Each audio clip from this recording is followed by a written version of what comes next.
Welcome. Political science के subject में Plato पर यह दूसरा लेक्चर है, जबकि इससे पिछले लेक्चर पर हम प्लाटो की थ्योरी ऑफ फॉर्म्स को डिस्कस कर चुके थे और एल्गरी ऑफ द केव और definition of justice by citizens of Athens, यानी कि जो एथेंस के सिटीजन थे जिन्होंने जस्टिस की जो डेफिनेशन दी थी वो क्या थी और सोक्रेटिस उनको कैसे रिजेक्ट किया, ये सब कुछ हम पिछले लेक्चर में डिस्कस कर चुके हैं। अगर आपने वो लेक्चर नहीं देखा तो मज़ीद प्लाटो को समझने से पहले वो लेक्चर देख लें, इसका लिंक डिस्क्रिप्शन में मौजूद है। आज हम बात करेंगे आइडियल सिटी की।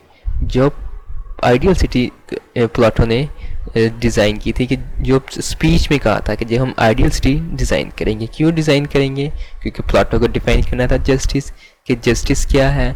और एक सेकंड क्वेश्चन जो कि पॉलीमार्कस ने रेज किया था, जो हम पिछले लेक्चर में देख चुके थे, कि ये प्रूव करना था कि justice is superior to injustice, यानी कि जस्टिस इनजस्टिस से बेहतर है। तो इसके लिए जो प्लाटो ने एक आइडियल सिटी का कंसेप्ट दिया, तो प्लाटो ने आइडियल सिटी का कंसेप्ट इसलिए कर दिया कि वो समझते थे कि जो जस्टिस है उसको इंडिविजुअल लेवल पर डिस्क्राइब करना, डिफाइन करना बहुत मुश्किल है। लेकिन अगर हम जस्टिस को सिटी के लेवल पर डिफाइन कर लें और फिर उसको इनफरादी तौर पर अप्लाई कर दें तो हम जस्टिस को डिफाइन कर सकेंगे, क्योंकि जस्टिस जो है प्लाटो कहते हैं कि integral part of the soul है। तो इसलिए अगर हम किसी स्टेट का एनालिसिस जो होगा वही एनालिसिस ह्यूमन नेचर का एनालिसिस होगा। सो इसलिए हम एक आइडियल सिटी का डिज़ाइन करेंगे। अब ये आइडियल सिटी जो थी ये बेसिकली उन्होंने अब स्पीच में अपनी डेवलप की थी। जो सोक्रेटिस ने जो आइडियल सिटी का कंसेप्ट दिया था, क्योंकि जो रिपब्लिक बुक है वो सोक्रेटिस और एथेंस के दरमियान, एथेंस के सिटीज़ के दरमियान एक डायलॉग की फॉर्म में है। तो जो सोक्रेटिस का कंसेप्ट था सिटी का वो बहुत सिंपल था। एक सादा सी सिटी थी जिसमें लोग सिर्फ बेसिक नीड्स को डिज़ायर करते थे, यानी कि फूड, क्लॉथ, शेल्टर, उनकी रिक्वायरमेंट सिर्फ यही थी, centred about fulfilling basic needs, और लोगों ने सिर्फ यही चीज़ें पूरी करनी थी।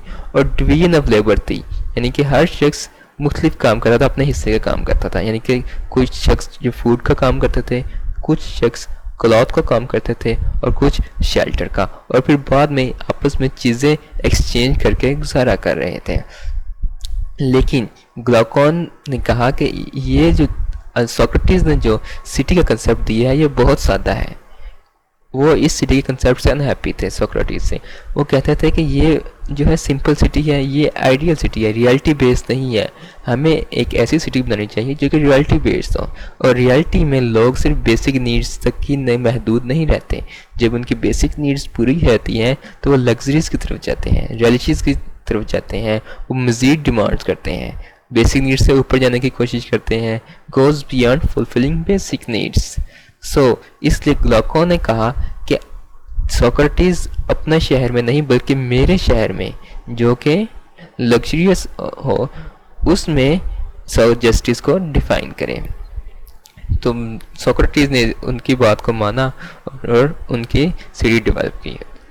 तो जो डिज़ायर्स हैं, डिज़ायर्स जो ग्लाउकॉन की सिटी में जो डिज़ायर्स हैं वो गो बियॉन्ड बेसिक्स, यानी कि बेसिक से ऊपर जाएंगी, सिर्फ बेसिक तक लिमिटेड नहीं होगा। जब डिज़ायर्स बेसिक से अबव जाएंगी, ऊपर जाएंगी, तो हमारे पास क्या होगा, न्यू नेसेसिटीज़ जनरेटेड हो जाएंगी, यानी कि नई ज़रूरियात पैदा होंगी।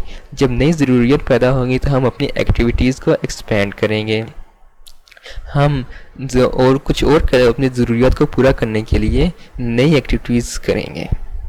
मिसाल के तौर पर अगर पहले हमारी बेसिक नीड डाइट में फ़र्ज़ करो कि लोग वेजिटेरियन थे, वो वेजिटेबल्स वगैरह खाते थे, क्रॉप्स, छोटी सी जगह पर क्रॉप्स खाते थे और वो खाते थे। लेकिन अब उनकी जो नीड्स हैं, वो डिज़ायर है, वो इनसे आगे बढ़ गई। वो कहते नहीं, हमने अब सिर्फ ये वेजिटेरियन फूड नहीं खाना, अब हमें नॉन वेजिटेरियन फूड भी चाहिए। तो इसके लिए क्या करना पड़ेगा कि उनको जो होगा मवेशी रखने पड़ेंगे, और मवेशी के खाने के लिए उनको चारा उगाना पड़ेगा, घास फूस उगानी करने उगानी पड़ेगी, तो उसके लिए उनको मज़ीद लैंड की चाहिए, मज़ीद ज़मीन की ज़रूरत पड़ेगी। और ये जो एक्स्ट्रा लैंड है ये एक्वायर करने के लिए वो क्या करेंगे, दूसरों की टेरिटरी पर अटैक करेंगे, दूसरों की ज़मीन पर कब्ज़ा करने की कोशिश करेंगे। तो इसके क्या होगा कि जब आप दूसरों की ज़मीन पर कब्ज़ा करेंगे तो कोई आप पर भी अटैक कर सकता है, तो आप पर भी अटैक हो सकता है। तो इससे क्या होगा कि एक नई नीड, एक नई ज़रूरत जो होगी वो पैदा होगी, यानी कि अटैक और डिफेंड करने की, यानी कि आप दूसरों की टेरिटरीज पर अटैक कर सकें और अपनी टेरिटरी को डिफेंड कर सकें। तो इससे क्या होगा, एक नई क्लास वजूद में आएगी, एक नई क्लास डेवलप होगी जो कि वॉरियर क्लास होगी। अब जो वॉरियर क्लास होगी ये इनमें जो डोमिनेट करेगी, ये इनमें करेज होगी, वॉरियर क्लास में करेज होगी, इनमें स्ट्रेंथ होगी, ये मजबूत होंगे, ये जंगजू होंगे, फोर्स एंड स्ट्रेंथ होगी। तो ये जो होंगे अपनी फोर्स और स्ट्रेंथ से जो गोल्स हैं, जो डिज़ायर्स से सेट किए गए गोल है उनको अटेन करेंगे। अब ये जो गोल हैं ये राइट होंगे या रॉन्ग होंगे ये इनको नहीं पता, वॉरियर क्लास को नहीं पता। इनको ये पता है कि जो गोल सेट कर दिए हैं उनको हमने अचीव करना है, चाहे वो राइट हो या रॉन्ग हो। अब वो राइट गोल भी अचीव करेंगे, रॉन्ग गोल भी अचीव करेंगे, लेकिन वॉरियर क्लास को पता होना चाहिए कि कौन से गोल राइट है, क्योंकि उन्हें सिर्फ राइट गोल ही अचीव करना चाहिए, रॉन्ग गोल नहीं अचीव करना चाहिए। तो उन्हें कैसे पता चलेगा कि वो जो गोल्स हैं वो राइट गोल्स हैं, उन्हें कैसे बिहेव करना चाहिए? उन्हें प्लाटो कहते हैं एक वॉच डॉग्स की तरह बिहेव करना चाहिए, यानी कि जो अपने सिटीजन्स हैं उनके साथ फ्रेंडली हो और जो अपने एनिमीज़ हैं उनके साथ डेडली हों। सिटीजन के साथ फ्रेंडली रिलेशन रखें उन, और एनिमीज़ के साथ बुरा सलूक करें, यानी कि बिल्कुल एक वॉच डॉग्स की तरह, एक डॉग की तरह। यानी कि जब कुत्ता होता है वो उसे पता होता है कि जो उसके जानने वाले हैं उन पर नहीं भौंकता, लेकिन जो अनजान होता है, जो दुश्मन होता है उन पर भौंकता है। तो इसी तरह प्लाटो कहते हैं। तो इनके लिए क्या होगा, जैसे कुत्ते को एक ट्रेनिंग दी जाती है कि वो पहचान कर सके कि कौन उसके जानने वाला है और कौन नहीं, किस पर उससे भौंकना है और किसका नहीं, ऐसे प्लाटो कहते हैं कि ये जो वॉरियर क्लास है इनके लिए भी ट्रेनिंग की ज़रूरत है, इनको भी ट्रेनिंग दी जाएगी ताकि ये जज कर सकें कि कौन सा गोल राइट है और कौन सा गोल रॉन्ग है, इन्होंने कौन सा गोल अचीव करना है। तो ये जो ट्रेनिंग है ये ट्रेनिंग कौन देगा, ये ट्रेनिंग देने के लिए फिर एक नई क्लास इन्वेंट के होगी, एक नई क्लास डेवलप होगी जो कि रूलिंग क्लास होगी। अब रूलिंग क्लास में क्या होगा, रूलिंग क्लास में जो होगा वो रीज़न डोमिनेट करेगा, इनमें रीज़न होगा, ठीक है, इनमें रीज़न की कैपेबिलिटी होगी। तो इस तरह जो रूलिंग क्लास होगी, हमारी जो सिटी होगी जो डेवलप की है सोक्रेटिस ने, उसमें ये 3 क्लासेस होगी। पहली क्लास जिसमें होगी रूलिंग क्लास, जिनके पास क्या होगी, रीज़न होगी, और दूसरी क्लास जो कि वॉरियर क्लास होगी, जिनके पास क्या होगी, करेज होगी, और फिर तीसरी क्लास जो कि वर्किंग क्लास है, जिनके पास क्या होगी, डिज़ायर्स होंगी। यानी कि एक सिटी में ये 3 तरह की क्लासेस होंगी, यानी कि जो सिटी क्लाकॉन्स ने कहा था उसमें 3 तरह की क्लासेस होंगी, रूलिंग क्लास, वॉरियर क्लास और वर्किंग क्लास। लेकिन जब अगर इस ऑर्डर में हो कि जो रूलिंग क्लास है वो कंट्रोल करे वॉरियर क्लास को, यानी कि जो वॉरियर क्लास है वो वर्किंग क्लास के कहने पर ना चले बल्कि रूलिंग क्लास के कहने पर चले, ठीक है, यानी कि वॉरियर क्लास डिज़ायर्स को फॉलो ना करें बल्कि जो रीज़न होगा, जो रूलिंग क्लास जो कहेगा उनको फॉलो करें। तो अगर रूलिंग क्लास, उसके नीचे वॉरियर क्लास और वर्किंग क्लास अगर इस ऑर्डर में होगी तो जो सिटी होगी वो सिटी क्या होगी, जस्ट सिटी होगी, उसमें जस्टिस होगा, ठीक है, वो सिटी जस्ट होगी अगर इस ऑर्डर में होगी। तो इस तरह अगर जो स्टेट है उसमें जस्टिस हो जाएगा, तो जब आपके पास स्टेट लेवल पे जस्टिस आ जाएगा, जब जो आपकी स्टेट है वो जस्ट हो जाएगी, तो हमारे पास क्या होगा, जो इंडिविजुअल लेवल पे भी फिर जस्टिस हम अचीव कर सकते हैं। तो ये इंडिविजुअल लेवल पर हम जस्टिस कैसे अचीव करेंगे इसके बारे में मज़ीद आगे डिस्कस करेंगे। हमने देखा था कि सिटी में जो था, जो हमारे पास 3 तरह की क्लासेस थी, एक रूलिंग क्लास, एक वॉरियर क्लास, एक वर्किंग क्लास। रूलिंग क्लास में हमारे पास क्या था, रीज़न डोमिनेट होगी, वॉरियर क्लास में करेज होगी और वर्किंग क्लास में डिज़ायर होगी। बिल्कुल इसी तरह जो ह्यूमन सोल है उसकी भी 3 कैटेगरीज हैं, रीज़न, करेज और डिज़ायर। जिस तरह हमने देखा था कि सिटी में रूलिंग क्लास, फिर वॉरियर क्लास और फिर वर्किंग क्लास इस ऑर्डर में अगर होगी तो हमारी सिटी क्या होगी, सिटी हमारी जस्ट होगी। बिल्कुल इसी तरह अगर ह्यूमन सोल में भी सेम ऑर्डर होगा, रीज़न डोमिनेट करेगी करेज को और करेज डिज़ायर को, तो हमारा जो ह्यूमन सोल होगा वो भी जस्ट होगा। तो हमारे पास जो ऑर्डर बनना था वो क्या था, रीज़न, स्पिरिट और डिज़ायर। जब तीनों ऑर्डर ये एक ह्यूमन बीइंग में हो जाएंगे तो ह्यूमन क्या हो जाएगा, परफेक्ट हो जाएगा। इस ऑर्डर से तीनों कैटेगरीज हो जाएंगी तो ह्यूमन परफेक्ट हो जाएगा। लेकिन ये जो बात है ये जो रियलिटी बेस नहीं है, ये आइडियल वर्ल्ड में है, ये सिर्फ आइडियल वर्ल्ड में हो सकता है। जबकि रियल वर्ल्ड में क्या होता है, रियल वर्ल्ड में इम्परफेक्ट ह्यूमन बीइंग्स होते हैं।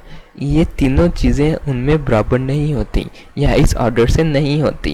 किसी में क्या होता है, रीज़न डोमिनेट कर रहा होता है, किसी में हमारे पास करेज डोमिनेट कर रही होती है और जबकि किसी में डिज़ायर डोमिनेट कर रही होती है। तो ये ऐसे जो होते हैं वो इम्परफेक्ट ह्यूमन बीइंग्स होते हैं। अब प्लेटो कहते हैं कि हम इम्परफेक्ट ह्यूमन बीइंग को परफेक्ट ह्यूमन बीइंग बना सकते हैं अगर हम उनमें रीज़न, स्पिरिट और डिज़ायर ले आए। तो इनको कैसे ला सकते हैं, प्लेटो कहते हैं कि जो हम हैं, जो ह्यूमन बीइंग को हम आइडियल नहीं बना सकते, ठीक है, क्योंकि जो ह्यूमन नेचर है वो बदलना बहुत मुश्किल है। इंसान जिस नेचर का है वो उसी नेचर में रहेगा, हम उसे बदल नहीं सकते। लेकिन वो कहते हैं कि हम एक स्टेट को आइडियल स्टेट में बना सकते हैं। जब हम एक स्टेट को आइडियल स्टेट में बना लेंगे तो जो लोग होंगे वो friendly with citizens and deadly with enemies हो जाएंगे। तो जो इम्परफेक्ट ह्यूमन बीइंग्स होंगे, जब वो जो हमने आइडियल स्टेट बनाई है उसका हिस्सा बन जाएंगे तो वो भी फिर क्या हो जाएंगे, वो भी परफेक्ट ह्यूमन बीइंग्स हो जाएंगे।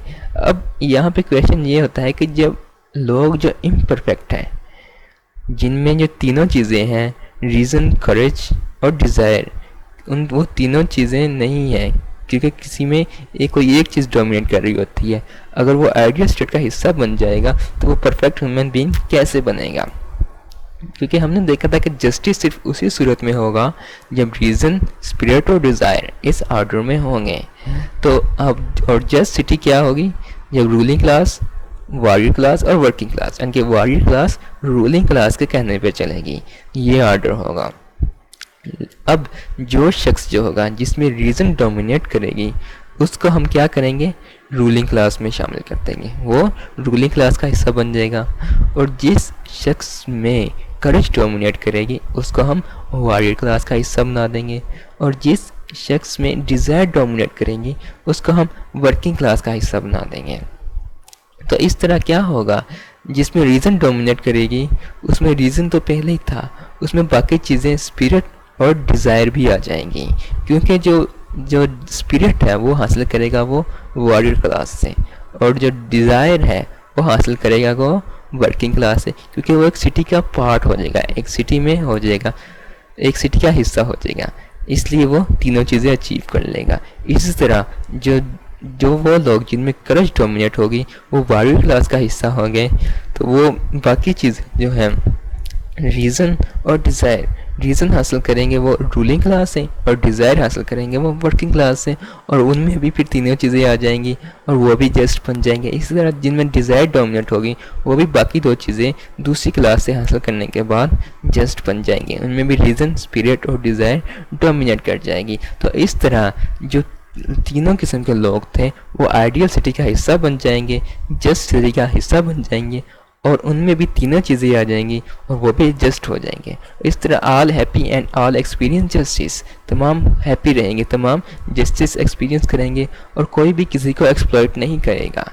अगरचे इस पर तनकीद की जाती थी कि जो ये इसमें जो होगा सबसे जो वर्किंग क्लास है उसको एक्सप्लॉइट किया जाएगा, और वॉरियर क्लास और रूलिंग क्लास उसको एक्सप्लॉइट करेगी। लेकिन प्लेटो कहते हैं कि ऐसा नहीं होगा, क्योंकि हर एक के पास तीनों चीज़ें होंगी, रीज़न, करेज और डिज़ायर, और तमाम लोग फिर इस तरह बराबर होंगे।